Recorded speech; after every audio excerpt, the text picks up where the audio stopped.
J'ai le grand plaisir, partagé avec Lise Wajman, qui s'occupe de littérature pour Mediapart, de rencontrer déjà et d'accueillir Édouard Louis, et ce, en dépit des conditions draconiennes que vous avez mises à votre venue. Bonsoir. Bonsoir. Vous continuez en effet d'imposer une voix singulière et cinglante dans la littérature française depuis que vous avez publié à l'âge de seulement 21 ans En finir avec Eddie Bellegueule, c'était il y a 4 ans. Et toujours au seuil, vous avez publié au début de ce mois Qui a tué mon père, sans point d'interrogation, un bref texte qu'on peut considérer comme l'acte 3 d'une histoire de la violence, pour reprendre le titre pour le coup de votre second roman. C'est un livre qui est lui-même composé en 3 actes, mais avant qu'on en vienne au vif du texte, pour préparer cette émission, on a échangé sur des possibles extraits vidéo, et vous en avez choisi un qu'aucun de nous ne connaissait, on peut le dire, Lise. Ça se passe pendant un grand moment de cinéma, mais qui n'est pas le Festival de Cannes. Ce sont les Césars, c'était il y a 31 ans, en 1987, vous n'étiez même pas né, et Isabelle Huppert remet un César d'honneur à Jean-Luc Godard.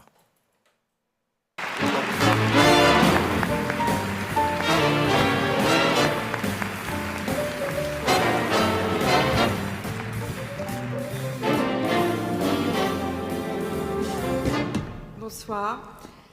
Cher Jean-Luc, ce que nous avons vu tout à l'heure suffit à nous prouver que, grâce à vous, le cinéma n'est pas encore à bout de souffle. Avec vous ici ce soir, je crois que la fête et l'imagination ne font pas bande à part. Et c'est avec passion que nous vous remercions d'être toujours notre Pierrot le fou et d'avoir toujours su résister comme un petit soldat. Merci bien, voilà. Isabelle. Et vous lui dites pas sauf qui peut. Sauf qui peut. Merci Isabelle, bien sûr. Merci aux professionnels de la profession, comme je l'ai dit. Et merci puisque j'ai parlé d'ombre et lumière, aux invisibles. Merci aux filles du montage négatif de LTC. Merci à la standardiste de Gaumont. Car sans elle, je ne connaîtrais pas Nicolas. Merci aux employés de la banque OBC. Merci à ceux-là. Voilà.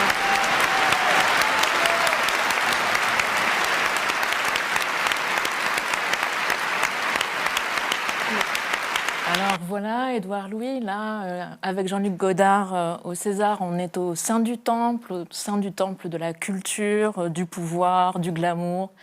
Et Godard arrive, il pose son manteau sur le pupitre, il n'enlève pas même son écharpe et il remercie les invisibles. Est-ce que votre projet à vous, c'est de faire aussi entrer les invisibles dans la dignité de la littérature? Est-ce que c'est quelque chose comme ça? Oui, enfin, dignité, c'est un mot que j'aime pas beaucoup, parce que dignité, ça veut dire faire bonne figure en dépit des conditions objectives. Et moi, je pense que le problème, c'est les conditions objectives, c'est pas de... mais en effet, oui, il y a quelque chose dans mon projet littéraire qui est de faire de la littérature en partant de l'absence, en partant de ceux qui ne sont pas là. Et à chaque fois que je commence à écrire, pour le dire un peu synthétiquement, je me demande qui n'est pas là en littérature. Mais il y avait quelque chose surtout qui m'avait beaucoup marqué dans cet entretien avec cette petite prise de parole de Jean-Luc Godard, c'est que justement Godard arrive au César et il remercie ceux qu'il appelle les invisibles, les standardistes, les secrétaires, etc. Et vous avez toute la bourgeoisie qui est là et qui trouve ça drôle, en fait. Et toute la salle, moi, la première fois que j'ai vu cette scène, j'ai eu envie de pleurer. Je l'ai découvert il n'y a pas si longtemps que ça. Et je me suis dit, en fait, il fait quelque chose de très politique et donc de très réel, qui est de dire la condition de notre présence ici, c'est qu'il y a des gens qui travaillent pour nous, il y a des gens qui travaillent beaucoup plus que nous, il y a des gens qui sont standardistes, il y a des gens qui sont femmes de ménage, il y a des gens qui sont secrétaires, il y a des gens qui... Et la condition de la création artistique, c'est ça la vérité de la création artistique, s'il y a des gens qui sont à notre service, et la bourgeoisie trouve ça drôle.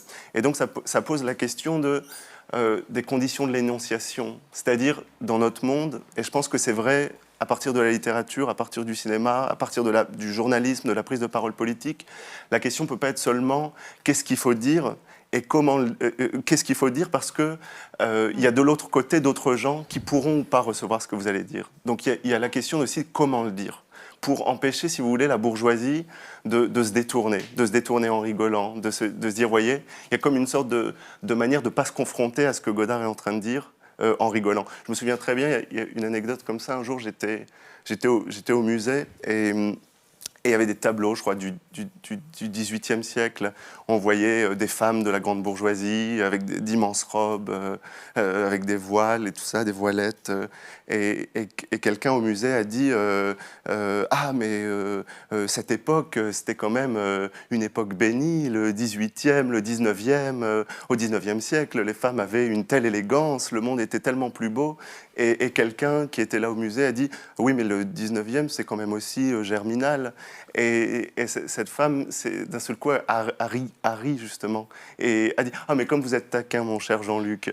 Et si vous voulez, comme si tout à coup, dire quelque chose était justement immédiatement renvoyé au silence par le rire de la bourgeoisie. Donc comment est-ce qu'on fait quand on parle des invisibles? C'est ça que dit la vidéo de Godard, et c'est ça la question que je me pose. Comment, quand vous créez, véritablement, comment vous pouvez réussir à vraiment vous confronter, à forcer la personne qui est en train de vous lire ou vous regarder à se confronter à ce que vous êtes en train de dire? Oui. Alors, vaste programme qu'on va essayer de déployer là sur la petite heure que nous avons, mais peut-être pour commencer, dire que l'invisible dont il est question cette fois-ci, c'est de votre père. Donc vous retournez, c'est un retour. Eddie Bellegueule, c'était un départ. Cette fois-ci, vous retournez vers votre famille et vous allez parler, mettre en avant... vous plongez dans l'histoire de votre père, ce père dont vous dites qu'aujourd'hui vous ne le connaissez plus vraiment, mais que vous voulez raconter. Donc c'est cette... Oui, c'est ça. C'est que Qui a tué mon père, c'est un livre qui est parti d'un retour. J'ai arrêté de voir mon père pendant plusieurs années, entre l'âge de 16, 17 ans et puis 21, 22 ans à peu près. Presque un quart de ma vie sans le voir. Pas à cause d'un conflit particulier, pas à cause d'une dispute et d'un moment où on aurait claqué des portes, mais tout simplement parce qu'on avait des vies qui prenaient un chemin différent. J'étudiais, mon père n'avait pas pu étudier. Je vivais à Paris, mon père était resté toute sa vie dans le village où son grand-père, sa grand-mère, ses arrière-grands-parents avaient vécu avant lui, a travaillé dans l'usine où tout le monde avait travaillé avant lui. Il y avait comme une sorte d'une impossibilité objective de se parler. Sans qu'il y ait besoin de conflit, il était impossible de se parler parce qu'on ne parlait plus le même langage, on n'avait plus le même rapport au monde, que tout ce que je disais à mon père était d'une certaine façon une agression objective, en fait. C'est-à-dire mon père, dès que je parlais, me disait « Ah mais tu parles comme un bourgeois, tu t'habilles comme un bourgeois, tu dis ça parce que tu veux paraître mieux que nous ». Et si vous voulez, je ne suis pas particulièrement habillé comme un bourgeois, mais simplement il y avait une distance de classe comme ça. Et après la publication d'Histoire de la violence et de En finir avec Eddie Bellegueule, j'ai commencé à revoir mon père, j'ai recommencé à voir mon père. Et quand j'ai ouvert la porte, après ces années d'absence, après ces années de séparation, j'ai vu un homme détruit, j'ai vu un homme qui a du mal à marcher, qui ne peut pas respirer sans une machine, qui est sans arrêt opéré pour tout un tas de pathologies, qui a du mal à vivre, qui ne peut plus vivre sans médicaments en permanence, sans une machine. Et quand je l'ai vu, je me suis dit, mais qu'est-ce qui a produit ça? Qu'est-ce qui fait qu'un corps comme celui de mon père, qui est un corps jeune, mon père a, je sais pas, 50 ans et quelques, 50 ans, qu'est-ce qui fait qu'à cet âge-là, on perd déjà l'usage de son corps? Et donc, quand j'ai commencé à écrire le livre, j'ai voulu faire l'histoire de la destruction d'un corps, l'histoire de la destruction d'un corps par le monde social, et mettre cette idée-là au centre du livre, que le monde fonctionne par la division entre des corps qui sont protégés, des corps qui sont comme ça pris en charge par les autres, exactement comme Godard le dit. Godard existe parce qu'il y a des gens qui le prennent en charge, des gens qui sont là autour de lui. Il y a des secrétaires, il y a des femmes de ménage, il y a des standardistes. Et justement, d'autres corps qui sont des corps détruits. Et mon père fait partie de ces corps qui sont exposés par le monde social à la destruction. Et c'est ça que j'ai voulu raconter. Vous dites qu'un corps comme celui de votre père, pour lui, la politique est une question de vie ou de mort, alors que pour ceux que vous nommez les dominants, c'est une question esthétique. Est-ce que vous pouvez revenir sur cette distinction? Oui, c'est quelque chose. J'en avais déjà parlé un petit peu dans le volume que j'avais dirigé sur Pierre Bourdieu en 2013 avec Annie Ernaux, Pierre Bergogneau, Geoffroy de la Gannerie et d'autres personnes. J'avais parlé de ce fait qui était que moi, quand je suis arrivé à Paris, en ayant grandi dans les classes populaires du Nord, dans un milieu où justement mon père était ouvrier d'usine jusqu'à 35 ans, à 35 ans, un poids lui est tombé dessus, lui a broyé le dos, a fait qu'il a été paralysé pendant plusieurs années. Et qui avait été le destin plus ou moins de ses grands-parents, de ses parents avant lui. Et c'est ça le milieu dans lequel j'ai grandi. Et quand je suis arrivé à Paris et que j'ai été pour la première fois mis au contact d'autres milieux, d'autres mondes, de gens plus privilégiés, de classes dominantes, de classes plus privilégiées, je me suis rendu compte que la politique avait beaucoup moins d'effets sur le corps dominant que sur le corps dominé. Comme si le fait d'avoir ce que Pierre Bourdieu aurait appelé du capital social, du capital culturel, du capital économique, comme si la détention de toutes ces formes de capital, en fait, vous protégeait des effets de la politique. Et je parle dans Qui a tué mon père du fait qu'une réforme, d'une réforme politique, d'une décision politique dans mon enfance, dans le monde de mon enfance, dans la classe de mon enfance, une réforme politique, ça voulait dire manger ou ne pas manger. Ça voulait dire vivre ou mourir, justement. Et là, quand on voit que quand Macron supprime 5 € d'ISF, quand le gouvernement de Macron... d'APL, pardon, justement. C'est le contraire. Oui, voilà, c'est ça. Le moment où il supprime 5 € d'APL, donc on enlève 5 € aux gens les plus précaires, les gens les plus pauvres, les gens qui ont besoin d'assistance pour payer leur loyer. Tout le gouvernement dit 5 € c'est rien.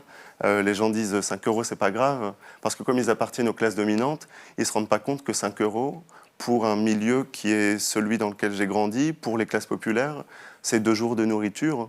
Je l'ai dit dans une interview aux Inrocks il n'y a pas longtemps, pour nous, 5 € c'était 2 jours de pâtes et de sauce tomate chez Aldi.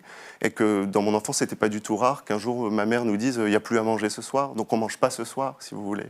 Et voilà, ça c'est comme une anecdote, mais qui illustre bien ça, qui illustre bien le fait que si vous appartenez aux classes populaires, la politique, ça veut dire manger ou ne pas manger. Si vous appartenez aux classes dominantes, à la bourgeoisie parisienne, les classes moyennes intellectuelles, Macron ne peut pas vous empêcher de manger, un gouvernement ne peut pas vous empêcher de manger. Et donc la politique ne veut pas dire la même chose selon le milieu dans lequel vous vivez, selon le milieu qui vous a été imposé, selon le milieu dans lequel vous avez évolué. Et voilà, c'est-à-dire le mot politique ne fonctionne pas de la même manière pour tout le monde. Vous prenez un exemple très concret qui est le passage du RMI au RSA, qui a obligé votre père, qui avait été invalidé par ce truc qui avait brisé le dos, de reprendre un travail de balayeur. Néanmoins, il y a une question qu'on se pose, c'est que vous mettez, puisque c'est une question de vie ou de mort, vous mettez en accusation les politiques qui ont mené ces réformes, en l'occurrence c'est Martin Hirsch, vous nommez des noms d'hommes politiques. Est-ce que, par contre, l'usine, vous ne la nommez pas? Est-ce que la politique, elle est faite seulement par les hommes politiques? La politique, en gros, du capitalisme libéral qui peut briser ou asphyxier des ouvriers comme votre père? Non, bien sûr, il y a tout un ensemble de responsabilités. Justement, donc je parle quand même de l'usine dans le livre, du fait qu'il a eu cet accident à l'usine qui l'a détruit, qui a été une des grandes conditions de sa destruction physique. Alors ça reste l'usine, oui, bien sûr. Alors que les noms des hommes politiques, ils sont dedans, de Sarkozy à Hollande à Macron. Oui, parce que ce que je pense, c'est qu'on ne peut pas appliquer les mêmes systèmes de responsabilité selon les individus dont on parle, en fait. Et je pense que si quelqu'un comme Macron, si quelqu'un comme Hollande, si quelqu'un comme Sarkozy fait un geste violent, c'est quelqu'un qui est beaucoup plus responsable que les autres, en fait. C'est des gens qui ont fait des études, qui ont accès au monde, qui ont eu accès à la connaissance du monde, qui ont accès à d'autres langues, qui ont eu accès... et donc, c'est des gens qui, quand ils prennent une décision, est plus informés qu'une décision de mon père pourrait l'être. Mon père, c'est quelqu'un qui n'a jamais pu voyager. Mon père, c'est quelqu'un qui a jamais eu accès aux livres, qui n'a jamais eu accès à la culture scolaire, qui a jamais... Et donc, je pense qu'il y a des gens qui, quand ils commettent un acte violent, sont plus responsables que d'autres. Et c'est de ces gens-là dont j'ai voulu parler. Et vous parliez du passage du RMI au RSA, ça a été quelque chose de très important, de très violent dans les classes populaires, c'est-à-dire le gouvernement disait on va encourager les gens à retourner au travail. En fait, ça voulait dire les forcer à retourner au travail coûte que coûte. Un peu comme dans le film de Ken Loach, Daniel Blake, on dit à un homme qui est malade du cœur, soit vous retournez au travail, soit on vous coupe vos allocations qui vous permettent de survivre. Donc en gros, c'est soit vous retournez au travail et vous mourrez au travail parce que vous n'avez pas la santé, ou soit vous refusez d'y aller et vous mourrez parce qu'on vous coupe les allocations. Et donc en gros, ce qu'on propose aux classes populaires, c'est mourir ou mourir. C'est mourir d'une manière ou mourir d'une autre manière. Et dans ce système de mise à mort, c'est une réalité qui est statistique. Hein. Si vous appartenez aux classes populaires, vous avez 2 fois plus de chances de mourir avant 65 ans que si vous appartenez aux classes dominantes. C'est une réalité qui est comme ça, directe sur les corps. Et que dans ce système de mise à mort de certains corps par le monde social, par la politique, il y a des gens qui sont plus responsables que d'autres. Alors bien sûr, il y a... Oui, on pourrait dire aussi qu'il y en a qui sont moins connus que d'autres et qui sont autant responsables. Enfin, il y a des propriétaires de multinationales qui sont sans doute autant responsables. La question que je vous posais, c'est où est le pouvoir ? Le pouvoir qui brise, qui asphyxie votre père, est-ce qu'il est seulement dans les ministères ou à l'Élysée ? Non, bien sûr, mais je ne prétends pas parler de tout dans mon livre. Si vous avez envie de faire un livre sur ça, vous pouvez. Mais c'est vrai que quand on fait un livre, on ne parle pas de tout. On peut toujours passer son temps à parler de ce qu'il n'y a pas dans un livre. Moi, ce qui m'intéresse, c'est de voir ce qu'il y a, de se dire ce qu'il y a, de dire ce que ça dit du monde social. Et c'est ça, moi, justement, que j'ai envie de dire aujourd'hui. Quand vous parlez de votre père, vous le définissez, et ce sont des très beaux passages, essentiellement comme quelqu'un qui est du côté de la privation. Et vous expliquez que c'est une existence qui se définit comme une existence négative. Et notamment, il y a 3 choses qui sont très structurantes, et dans votre construction par rapport à lui, et pour le définir lui-même. Ces 3 choses-là sont ne pas danser, ne pas pleurer, ne pas faire d'études. Et puis, il y a ce très beau passage, alors je ne vais peut-être pas prendre le temps de le lire, mais ce très beau passage au cours duquel vous racontez qu'au fond, il vole sa jeunesse, mais quand on vole quelque chose, on n'a jamais le sentiment de l'avoir complètement en possession, et donc il ne peut que continuer à essayer de voler cette jeunesse qu'il n'aura jamais, qu'il ne possédera jamais. Donc ce sont ces existences négatives que vous voulez déplier. Oui, justement, et de parler de différentes formes de violence, de différentes formes de dépossession.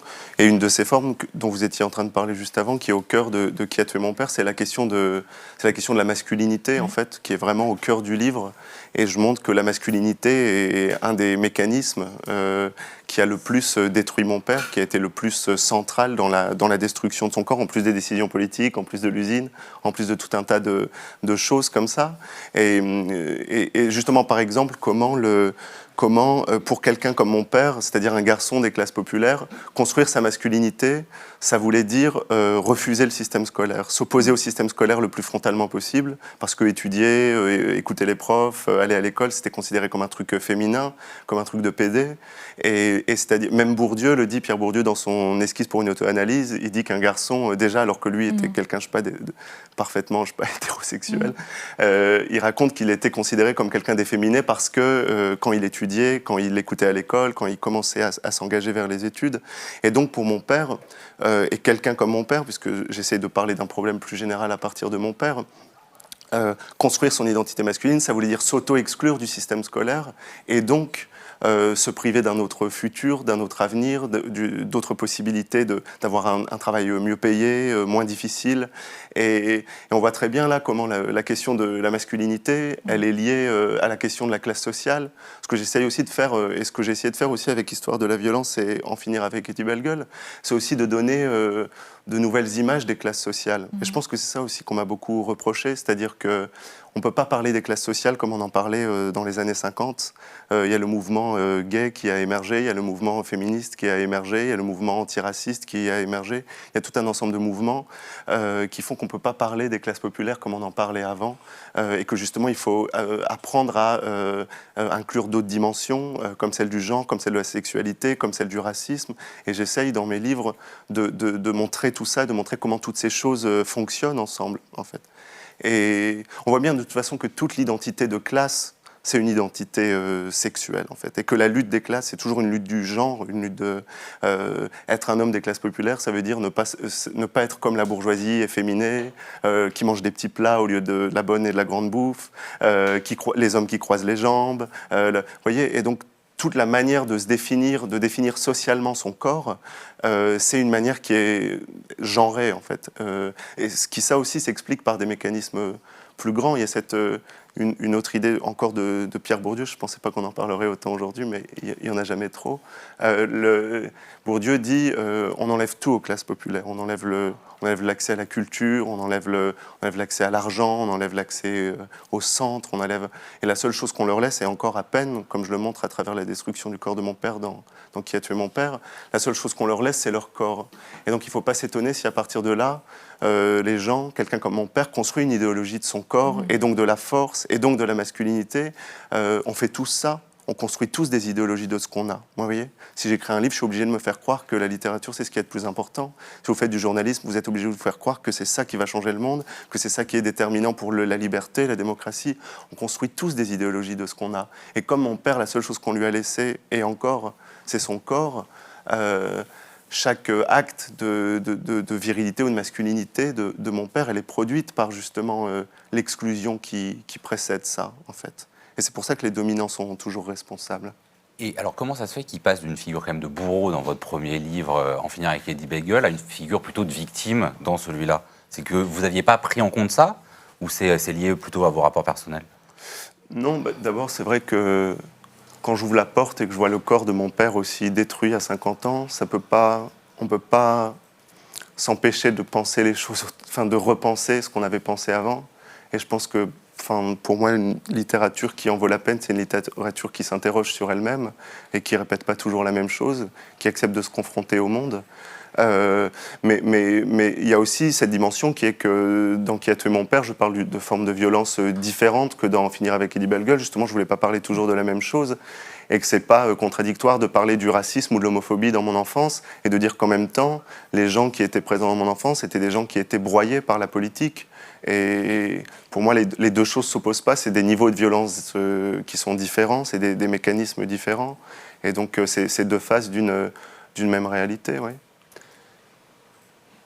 Alors, j'aimerais qu'on regarde un second extrait vidéo. Alors, j'ai un tout petit peu menti, celui-là, on ne l'a pas choisi ensemble, mais il est très court et vous allez le reconnaître facilement puisque vous l'avez regardé 10 fois par semaine pendant environ 1 an.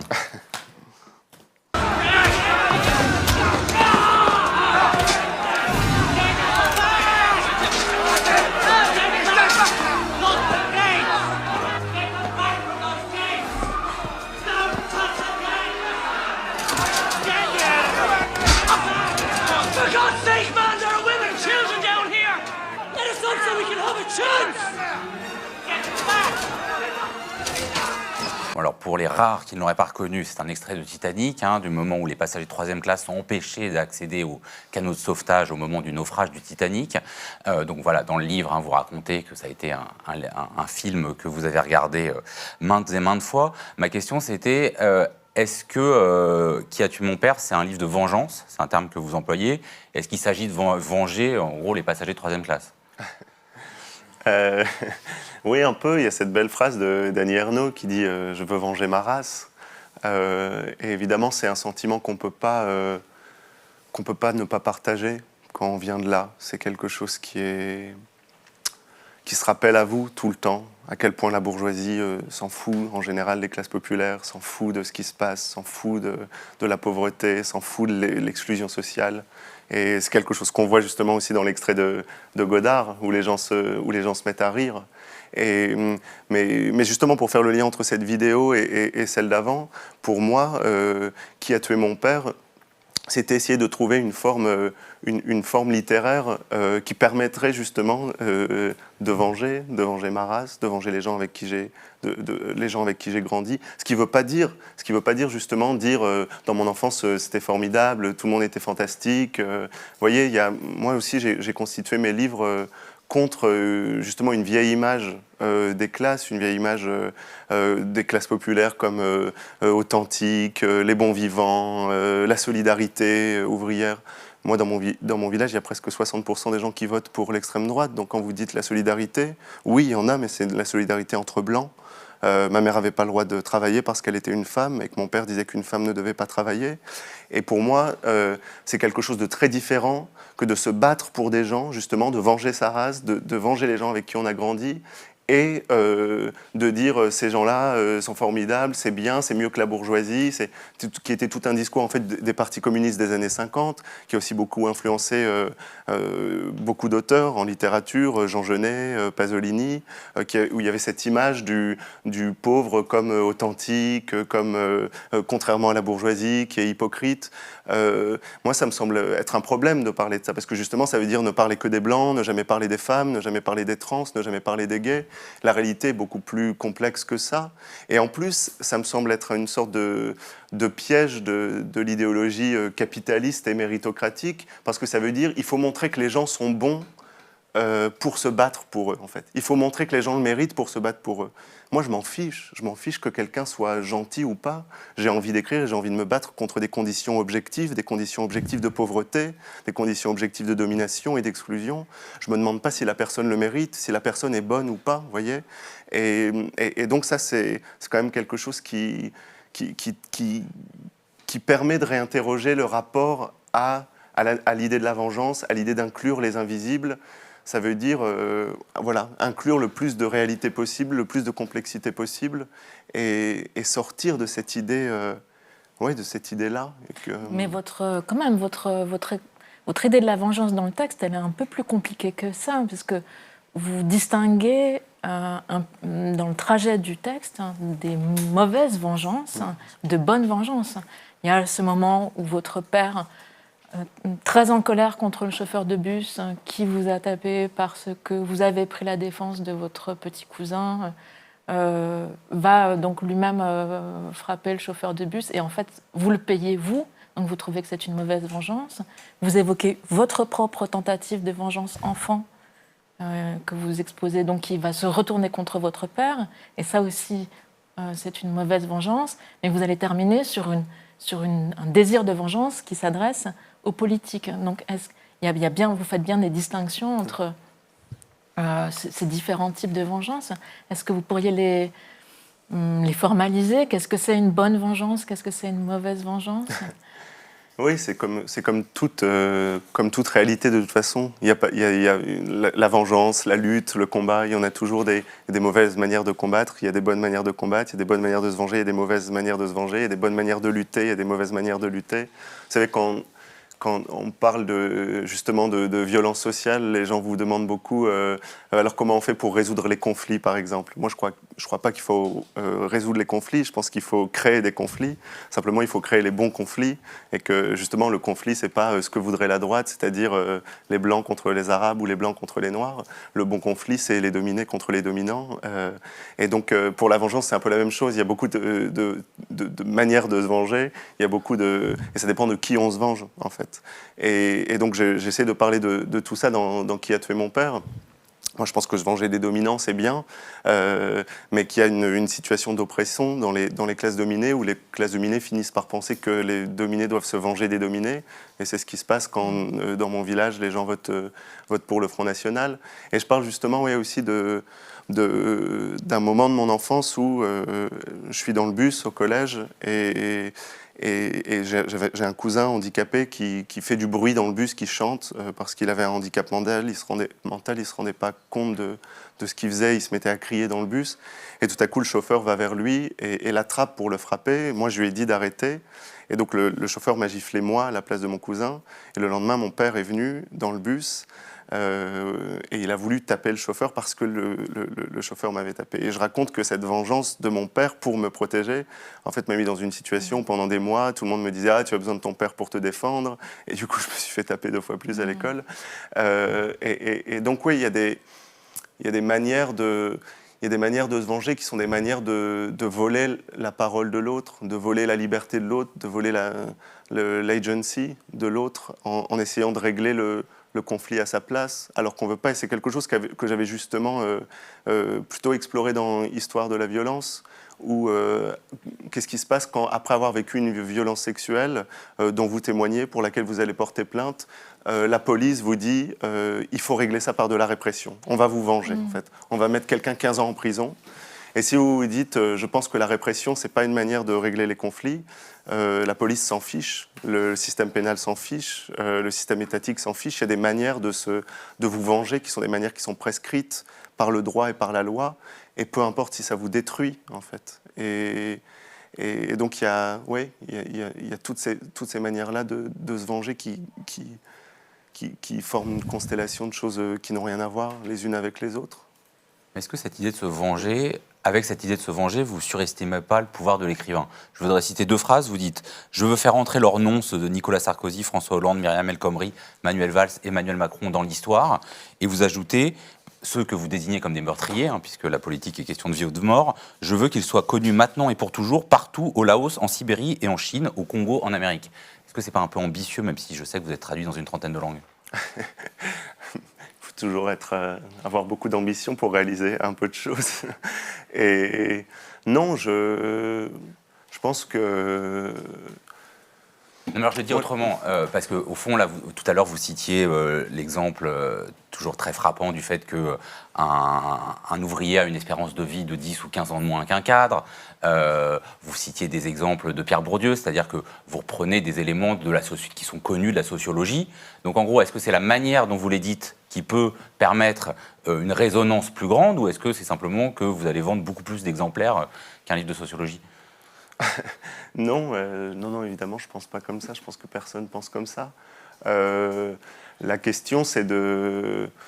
Moi, je crois pas trop en la littérature. Et je le dis à un moment dans Qui a tué mon père, je pense qu'il y a quelque chose de malsain à croire trop en la littérature. Je crois qu'il ne faut pas oublier que la littérature, comme n'importe quel bien culturel, c'est quelque chose qui se définit dans un rapport aux classes sociales, qu'il y a des gens qui ont accès à la culture, qu'il y a des gens qui n'en ont pas, qu'il y a des vies qui sont racontées dans la littérature, des vies qui sont racontées dans le cinéma, et d'autres qui ne le sont pas. Et moi, j'idéalise pas du tout la littérature justement pour ça, parce que quand j'ai commencé à écrire, je me suis rendu compte que les gens avec qui j'avais grandi, les gens avec qui j'avais vécu, que le milieu de mon enfance apparaissait pas dans la littérature. Que parfois on parlait de la pauvreté, mais qu'en fait, parce que c'est pas vrai, ce serait pas vrai de dire qu'il n'y a pas de livre ou il n'y a pas de film sur les classes populaires. Mais souvent, on en parle de manière tellement fausse que c'est notre manière de ne pas en parler, que c'est notre manière de les mettre dans le silence, dans l'invisibilité. Donc moi, j'ai écrit au contraire par une sorte de méfiance à l'égard de la littérature. Et on parlait de vengeance tout à l'heure, c'était l'idée de se venger de la littérature, de dire pourquoi la littérature a jamais inclus quelqu'un comme ma mère, a pas inclus quelqu'un comme mon père. Et je pense que c'est à cette condition-là qu'on peut faire une littérature intéressante. Je crois que, je l'ai dit beaucoup, mais je crois que des gens comme Zora Neale Hurston ou James Baldwin ou Toni Morrison, c'est des gens qui, à un moment donné, quand ils ont inclus la vie des Noirs, racontée par les Noirs américains, c'était une manière tout à coup d'inclure dans la littérature ce qui en avait été exclu. Ce qui avait été comme si la définition de la littérature, c'était la frontière entre ce qui en est inclus et ce qui en est exclu. Et ce qui fait que si on fait de la littérature, ouais, on est obligé d'avoir cette méfiance-là. Sinon, on raconte des choses qui ont déjà été dites, des choses qui ont été déjà racontées. Et je prétends pas que la littérature change tout. Il n'y a rien qui change tout, de toute façon.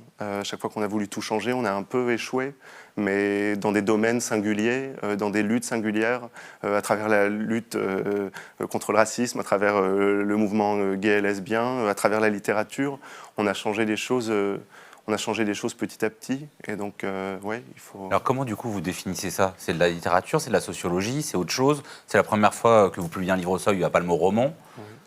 C'est bien de défaire le genre un petit peu. Y compris littéraire. Exactement.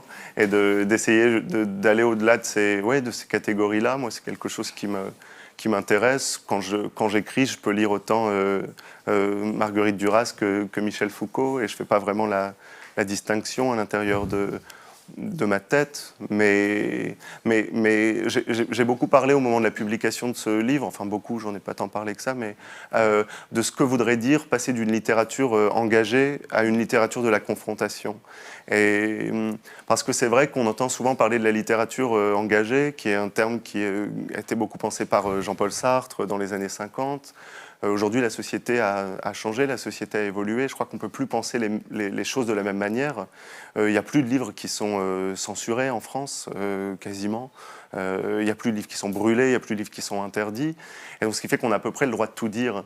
La question, ça devient comment on peut trouver une forme littéraire qui est telle que ce qu'on va dire va avoir un effet, va être reçu, va avoir un effet sur la réalité, va empêcher la bourgeoisie de tourner la tête et de rigoler, encore une fois, pour reciter l'extrait de Jean-Luc Godard. Et moi, c'est ce que j'ai essayé de faire dans Qui a tué mon père, à travers la brièveté du livre, à travers l'aspect très saccadé du livre, à travers le fait que je donne les noms des gens qui ont produit la mort physique et sociale de quelqu'un comme mon père. Tout ça, toute la construction formelle du livre est une manière d'essayer de produire une littérature de confrontation. C'est-à-dire une littérature de confrontation, c'est une question formelle. C'est comment on trouve une forme pour empêcher les gens de détourner le regard. Un peu comme quelqu'un, on passe dans la rue à côté d'un SDF et on tourne la tête pour ne pas voir la réalité. Il y a beaucoup de manières, beaucoup de stratégies qu'on met en place dans la société, dans nos vies, pour ne pas être confronté à la réalité, pour ne pas être confronté au monde, pour ne pas être confronté à la violence sociale. Et je crois que la littérature, elle peut être le lieu d'une forme qu'on trouve pour empêcher ça, en fait.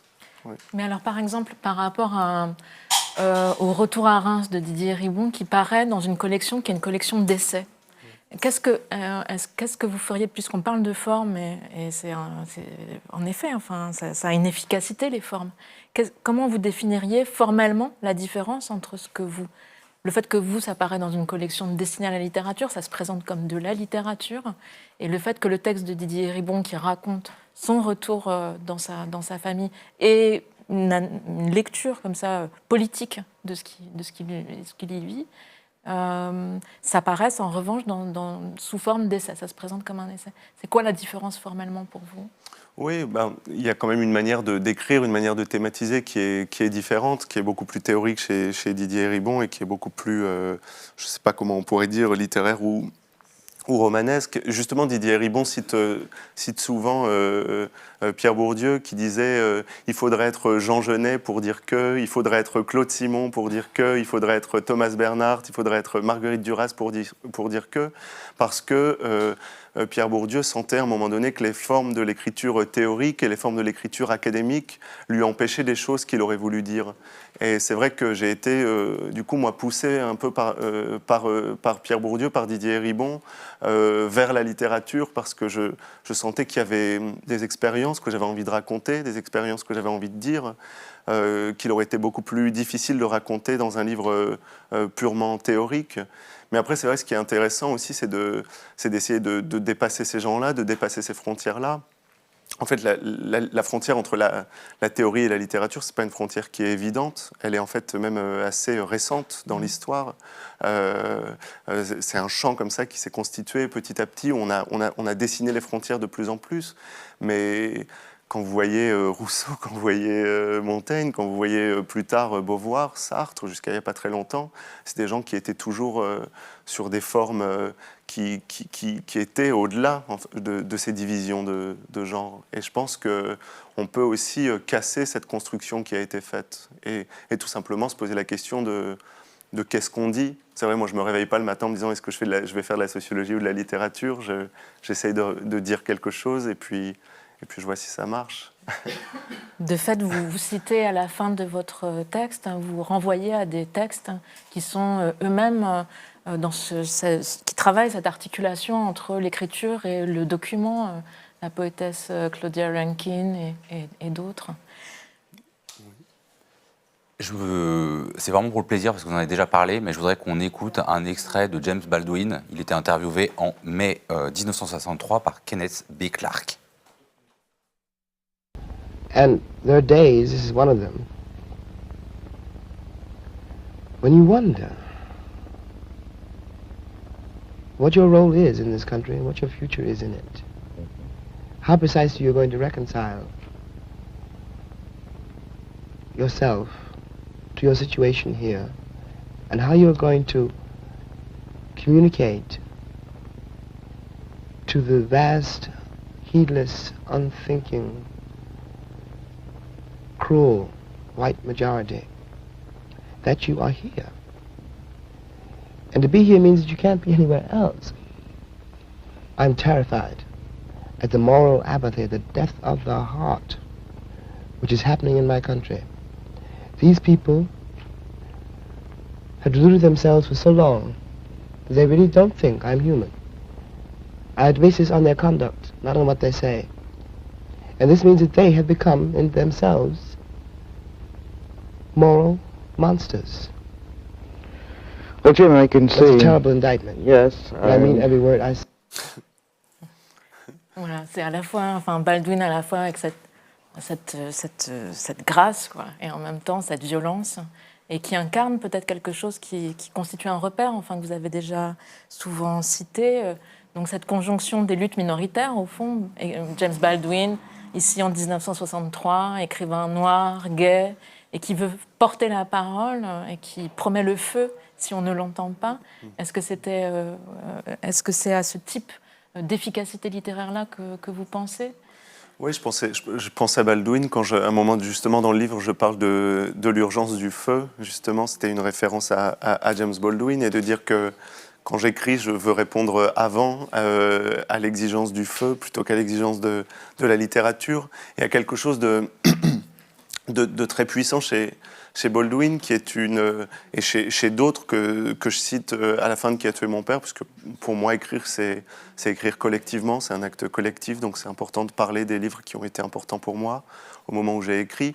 Il y a cette idée chez James Baldwin de faire une littérature qui soit toujours confrontée au monde, qui soit toujours ouverte au monde, et qui soit même encore plus loin que ça, qui se laisse remettre en question sans cesse par le monde. Et j'en ai parlé il y a pas très longtemps, mais c'est vrai que moi, quand je vois la violence du monde, quand je vois la violence raciste, quand je vois la violence homophobe, quand je vois la situation des migrants, quand je vois la situation des trans, quand je vois la situation, la liste est presque infinie malheureusement, la situation des classes populaires comme mon père, je ne peux pas comprendre qu'aujourd'hui il y ait encore 90% de la littérature qui soit une histoire de la petite bourgeoisie blanche qui parle de ces petits problèmes de la bourgeoisie blanche. Et je ne peux pas comprendre ça. Je ne peux pas comprendre. Il y a encore combien là, 50 Palestiniens qui ont été tués par l'armée israélienne il y a 2 jours, hier, je ne sais plus. Comment on peut ne pas réinterroger sa pratique littéraire à l'aune de ça? Moi, c'est quelque chose que je ne comprends pas. Et ça ne veut pas dire qu'on ne peut pas parler de tous les milieux. Vous savez, il y a des manières de parler des milieux qui sont des manières de parler du monde. Simone de Beauvoir ou, je sais pas, Marcel Proust, c'était des gens qui venaient de la bourgeoisie, qui parlaient de la bourgeoisie, mais qui, à travers ça, parlaient de la domination masculine, de l'homophobie, de l'antisémitisme, du racisme. Et il y a tout un ensemble de la production littéraire comme ça qui est tellement, et c'est ce que dit Baldwin en fait, cette bourgeoisie blanche terrible, il dit, fermée comme ça sur elle-même, qui ne comprend pas, et je ne comprends pas, je ne saisis pas comment on peut faire ça, comment on peut être aussi loin du monde, comment on peut être aussi loin de la réalité, comment il peut y avoir autant de livres qui sont aussi loin de la réalité. Et vous estimez être un porte-parole de quelque chose d'autre, justement? Autre chose que cette petite autofiction bourgeoise, blanche? Ouais, ben oui, justement, parce que je viens pas de là, et je parle de sexualité, je parle de racisme. Dans l'histoire de la violence, je parlais beaucoup du racisme de la police, du racisme d'État, du racisme des structures d'État, du racisme dans mon enfance. Là, je parle de l'oppression. Juste pour bien comprendre, qu'est-ce que la littérature ajoute à la manière dont les sciences sociales parlent de tous ces phénomènes que vous décrivez? Ajoute, je sais pas, mais en tout cas, ça dit autrement, enfin. Ouais, mais en tout cas, c'est des démarches qui se complètent. Enfin, il n'y a pas, pour moi, Marguerite Duras, elle dit pas quelque chose de plus que Michel Foucault, ou Michel Foucault dit pas quelque chose de plus que Marguerite Duras. Ils disent des choses qui sont importantes. J'ai beaucoup parlé de la honte au moment de la sortie de ce livre, et il y a un rapport entre la honte et le monde, justement, et le fait de se laisser confronter au monde, de surveiller ce qu'on écrit en se disant est-ce que je peux écrire décemment sur ça, sachant qu'il y a 50 Palestiniens qui se font tuer? Est-ce que je peux décemment écrire ça, sachant que Adama Traoré se fait tuer par la police? est-ce que je peux décemment écrire ça, sachant que les gays sont massacrés en Tchétchénie? Et je pense que d'avoir presque d'avoir un sentiment de honte de ce qu'on fait quand on fait de la littérature, c'est ça qui permet de faire une littérature qui a un sens, qui dit quelque chose.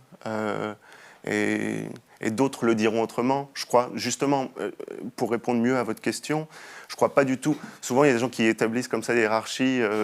On entend beaucoup ça chez les écrivains, comme la littérature qui serait la manière de l'expression absolue par rapport à la théorie. Il y a des choses, comme on le disait avant, qui peuvent être dites en littérature, qui ne sont pas dites en théorie, mais il y a aussi beaucoup de choses qui sont dites en théorie, qui ne peuvent pas être dites en littérature. Moi, je ne crois pas. Il y a autant de manières de se révolter que de sujets de révolte, et je pense pas que écrire un livre ce soit mieux que de faire le comité justice pour Adama. Je pense que écrire un livre c'est pas mieux que de créer une association pour justement aider les lesbiennes ou les gays qui essayent de fuir la Tchétchénie. Moi, il ne s'agit pas évidemment d'hiérarchiser, mais il s'agit de se questionner un peu précisément sur quelle politique de la littérature on pratique et quels sont les effets politiques qu'on peut attendre d'un texte comme celui-ci. Moi, ça me pose une autre question. Comme c'est pas un polar, hein, c'est pas qui a tué mon père, point d'interrogation, je peux dévoiler les derniers mots, qui sont pas les vôtres, qui sont ceux de votre père, qui dit « Je crois qu'il faudrait une bonne révolution ».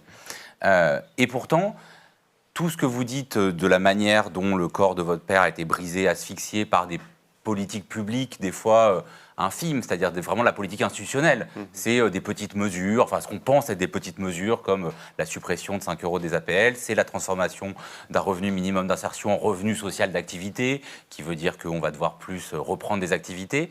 Ça m'interroge sur votre rapport à la politique. On voit bien que la gauche aujourd'hui, enfin la gauche ou l'extrême gauche, je ne sais pas comment il faut dire, elle est divisée entre une gauche très insurrectionnelle, qui ne croit plus du tout à la politique institutionnelle, et une qui y croit encore, qui pense qu'au fond les programmes politiques, les mesures politiques ont des effets réels, concrets. Vous vous situez de quel côté ? Oui, moi, c'est comme les manières de se révolter. Je pense qu'il y a aussi différentes manières d'aborder la révolte. Et je pense que la gauche, elle est riche aussi quand elle est cet espace où il y a différentes manières de penser ça. C'est vrai que moi, ce que j'essaie dans Qui a tué mon père, c'est de montrer comment la politique, et comme vous étiez en train de dire au sens le plus institutionnel du terme, est quelque chose de personnel, est quelque chose de corporel. C'était difficile pour moi au début d'écrire Qui a tué mon père pour plein de raisons, parce que d'abord écrire c'est toujours difficile, mais parce qu'aussi je me suis dit qu'est-ce que c'est que de parler du RSA dans un livre de littérature, qu'est-ce que c'est de dire Nicolas Sarkozy, Myriam El Khomri, François Hollande dans un livre de littérature. On se dit que ces gens on se dit qu'ils ne méritent pas la littérature quand même. On se dit que la littérature, c'est trop noble pour eux, qu'ils sont trop triviales pour mériter d'apparaître dans la littérature. Et pourtant, justement, c'est la preuve qu'on se heurte à une frontière de la littérature et qu'il y a quelque chose là d'intéressant à faire. Mais il y a toujours ce paradoxe qui est que, justement, je parle de la politique, je parle des réformes politiques qui détruisent les classes populaires dans le livre. Et donc, à la fois, c'est un livre qui est politique, et à la fois, c'est tout simplement la vérité, c'est tout simplement la réalité, voyez. Et moi, enfin, avant que mon livre soit, je sais pas, engagé ou de confrontation ou politique, c'est avant tout Emmanuel Macron qui est engagé contre les pauvres. C'est Nicolas Sarkozy qui est engagé contre les pauvres. C'est ces gens qui sont engagés. Moi, ce que j'essaye de faire simplement, c'est de restituer la réalité de la manière dont l'engagement de ces gens détruit d'autres gens. Et c'est eux qui sont beaucoup plus engagés que moi, vous voyez. Et je crois justement que c'était aussi Assa Traoré qui disait... Vous n'avez pas complètement répondu à ma question. Vous votez, si je la simplifie ? Oui, moi. Ah oui, d'accord. Oui, je vote. J'ai voté pour Mélenchon aux dernières élections. Enfin, pour moi, je ne fais pas du tout du vote un secret. J'ai voté pour Mélenchon parce que je pensais que c'était la meilleure alternative, ce qui ne veut pas dire que je suis d'accord avec tout, encore une fois, mais on n'est jamais d'accord avec tout, d'ailleurs, même avec les gens qu'on aime. Et j'ai vu qu'il se passait quelque chose à gauche. J'ai vu que dans le village où j'ai grandi, pour la première fois, des gens qui votaient pour le Front National depuis toujours se mettaient à voter à gauche, que pour une fois, les classes populaires se sentaient représentées par la gauche, vous voyez. Mais c'est vrai que moi, vous voyez, j'aime pas tellement la politique. Enfin, vous voyez, la politique, c'est difficile, ça a un coût. Quand on fait de la politique, c'est épuisant, ça prend de l'énergie, on se fait insulter. Moi, je me fais insulter par des trolls d'extrême droite et de droite toute la journée. Je reçois des menaces de mort de l'extrême droite en permanence. Je reçois des blagues sur le viol de l'extrême droite en permanence. Donc, vous voyez, ça ne m'amuse pas du tout. J'ai envie de... L'idéal de ma vie, ce n'est pas un idéal politique. Moi, ce que j'aime, c'est être avec mes amis, boire, lire, parler, danser, je ne sais pas, comme tout le monde.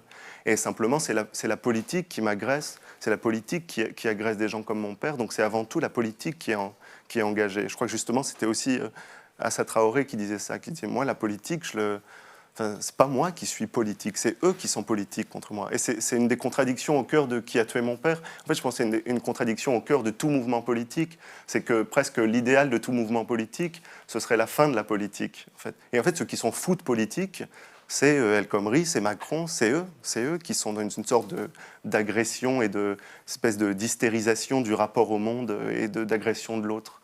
Et on voit bien dans Qui a tué mon père que les classes populaires, que quelqu'un comme mon père, c'est pas tant que ça des gens qui sont exclus. En sociologie, justement, et avec un langage bourdieusien, on parle beaucoup des classes populaires comme des exclus. Mais je pense qu'en réalité, la catégorie de persécution, elle est beaucoup plus forte que la catégorie d'exclusion. C'est des gens qui sont remis tout le temps au centre du discours. Macron ne peut pas s'en empêcher d'en parler, il ne peut pas s'empêcher d'insulter les classes populaires tout le temps, ils ne peuvent pas s'empêcher de faire des réformes tout le temps qui brisent la vie, qui brisent le corps des individus les plus dominés, pas seulement en termes de classe, hein, justement, mais aussi en termes de race, en termes de sexualité. Et si vous voulez, c'est eux qui sont engagés contre des gens qui persécutent. Et en fait, c'est quand vous êtes dominant que vous pouvez vous exclure. Vous pouvez partir en vacances si vous voulez demain, si vous en avez marre de la politique française. Mon père, il ne peut pas le faire, vous voyez. Et alors, c'est encore plus vrai quand on parle des banlieues, quand on parle des fouilles, des contrôles aux faciès, des Noirs et des Arabes qui sont tués. Je pense que c'est aussi ça qui est au cœur du livre, c'est la question de la persécution, je pense, est beaucoup plus opératoire pour penser la violence sociale que la question de l'exclusion. C'est quand on est dominant qu'on peut s'exclure. C'est un privilège de s'exclure du monde. Ouais. Ce qui est sûr, c'est que votre littérature a affaire à une extrême violence qu'elle arrive à mettre à plat dans sa plus grande netteté, et au point qu'on se faisait la remarque qu'au fond, tous vos textes se construisent sur un mort. Le premier texte, au fond, pour en finir avec Eddie Bellegueule, c'est vous-même, à la fois, c'est la promesse d'une autre vie, mais c'est quand même une part de vous que vous abandonnez, avec laquelle vous voulez en finir, en tout cas. Le deuxième texte, vous racontez comment vous avez de fait échappé à une tentative d'homicide, sans parler du viol, mais qui n'était pas un risque vital. Et le troisième texte, c'est votre père, qui est toujours vivant, mais dont vous annoncez qu'il est mort. Est-ce que c'est ça votre moteur ? On se demandait, au fond, est-ce que le prochain texte, qui va mourir dans le prochain texte, qui risque ? Est-ce que vous écrivez sous péril mortel ? C'est cette idée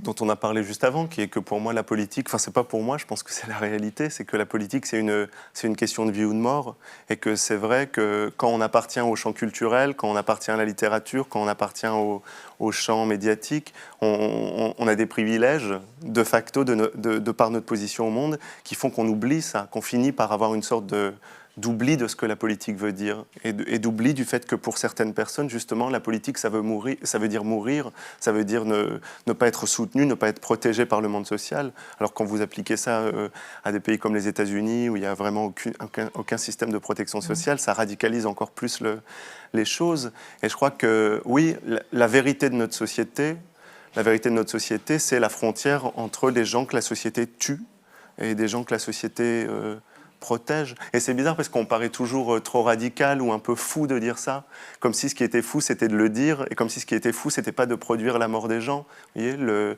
les migrants qui sont morts dans la Méditerranée, qui sont morts dans les Alpes, pour Gérard Collomb, c'était probablement sans doute un arrêté, c'était sans doute une manière de concevoir la politique. Pour les migrantes et les migrants, ça voulait dire mourir dans la mer, mourir dans la neige.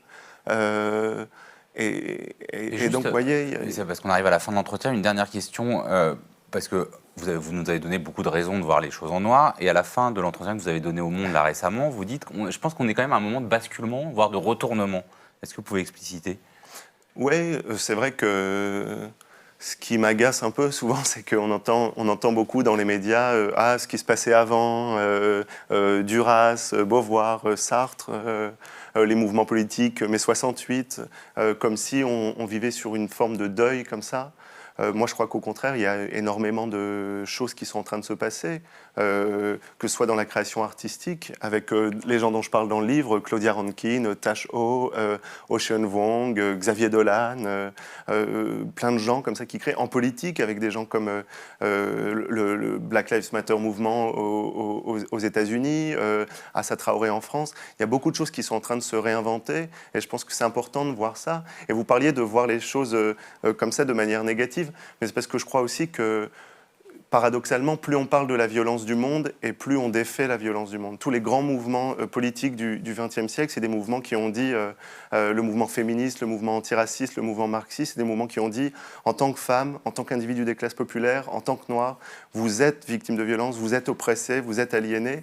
Et paradoxalement, plus on parle de violence et plus on a de chances de produire de la beauté. Ce sera la phrase de fin. Merci beaucoup, Édouard Louis.